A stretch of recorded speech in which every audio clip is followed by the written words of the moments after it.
ఆచి chicken masala. Iran దేశంతో జరుగుతున్న యుద్ధంపై అమెరికా అధ్యక్షుడు డొనాల్డ్ ట్రంప్ కీలక ప్రకటన చేశారు. ఇరాన్ దేశాన్ని పూర్తిగా నాశనం చేస్తున్నామని, ఇలాంటి సమయంలో సీజ్ ఫైర్ అవసరం లేదని పేర్కొన్నారు ట్రంప్. ఇరాన్తో యుద్ధంలో సీజ్ ఫైర్ పై తనకు ఏమాత్రం ఆసక్తి లేదని క్లారిటీ ఇచ్చారు. చర్చలు ఇరాన్తో జరపవచ్చు కానీ కాల్పుల విరమణ ఒప్పందం చేసుకోవాలని తాను అనుకోవడం లేదని కుండబద్దలు కొట్టి చెప్పారు. అవతలి పక్షాన్ని నాశనం చేస్తున్నప్పుడు మనకు సీజ్ ఫైర్ అవసరం లేదని ట్రంప్ సంచలన వ్యాఖ్యలు చేశారు. Well, look, we can have dialogue, but I don't want to do a ceasefire. You know, you don't do a ceasefire when you're literally obliterating the other side. They don't have a Navy. They don't have an Air Force. They don't have any equipment. They don't have any spotters. They don't have anti-aircraft. They don't have radar. And their leaders have all been killed at every level. We're not looking to do that. Mr. President? Thank you.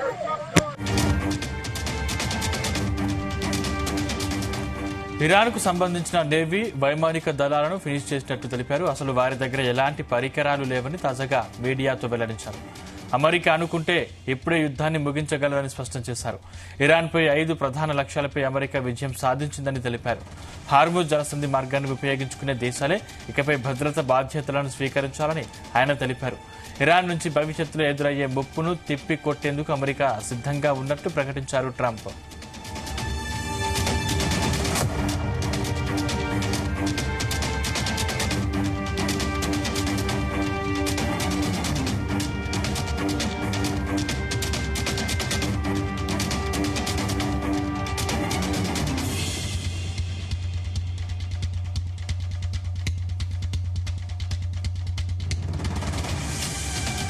ఇరాన్పై యుద్ధం మరో దశకు చేరుకోబోతున్నట్టు తెలుస్తుంది. Military స్థావరాలు, నాయకత్వం లక్ష్యంగా జరిగిన దాడులు చమురు కేంద్రాలపైకి మళ్లింది.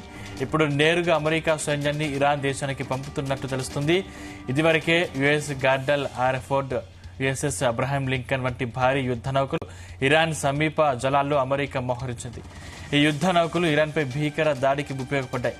ఇప్పుడు భూతల దాడులకు అమెరికా సిద్ధమైంది. ఇందుకోసం మరో 3 వార్షిప్లను ఇరాన్ వైపు పంపింది.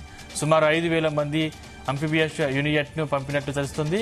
యుఎస్ఎస్ వ్యాక్సర్, ట్రిపోలి సహా 3 అంఫిబియస్ అజాల్ట్ షిప్లు ఇరాన్ వైపు వెళ్తున్నట్లు ఓ అమెరికా అధికారి ధృవీకరించారు. వీటిపై సుమారు 2,500 మంది మెరైన్ సిబ్బంది ఉన్నట్లు తెలిపారు. ఇది చాలా సెన్సిటివ్ మిలిటరీ ఆపరేషన్ అని పేర్కొంటూ వివరాలను వెల్లడించడానికి మరో 2 అమెరికా అధికారులు నిరాకరించారు.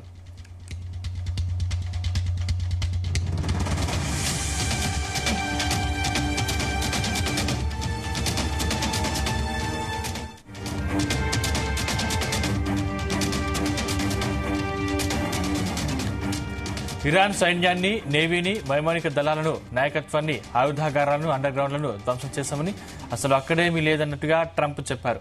కానీ అందుకు భిన్నంగా వ్యవహరిస్తూ గ్రౌండ్ ట్రూప్లను ఇరాన్ వైపునకు పంపిస్తున్నారు.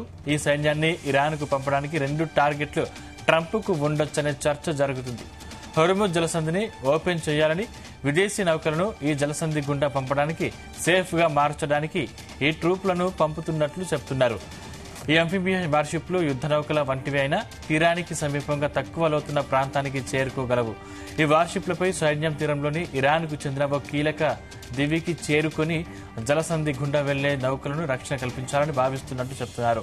మరో లక్ష్యం శుద్ధి చేసిన యురేనియం కార్గు దీవి ఉండొచ్చని వివరిస్తున్నారు. ఇరాన్ అణు కేంద్రాలపై దాడులు చేసిన, భూగర్భంలో శుద్ధి చేసిన యురేనియం స్వీకరించడానికి నేరుగా సైన్యం పోక తప్పదు. దీనికి తోడు కార్గు దీవిపై ఉన్నటువంటి సంపదను సైతం ధ్వంసం చేయకుండా స్వాధీనం చేసుకోవాలన్నది ట్రంప్ ఆలోచన అని చెప్తున్నారు.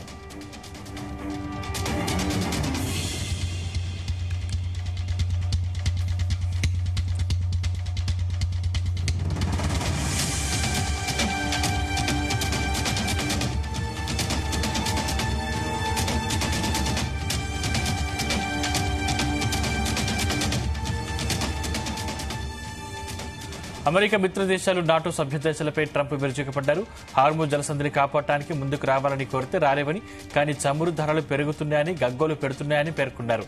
ఇప్పటికే తాము ఇరాన్ సైన్యాన్ని చాలా వరకు నాశనం చేశామని, చివరిలో కొంత ప్రతిఘటన ఉంటే ఉండొచ్చని, అందుకు నాటో దేశాలు సిద్ధపడకపోవడం దారుణమని అభిప్రాయపడ్డారు.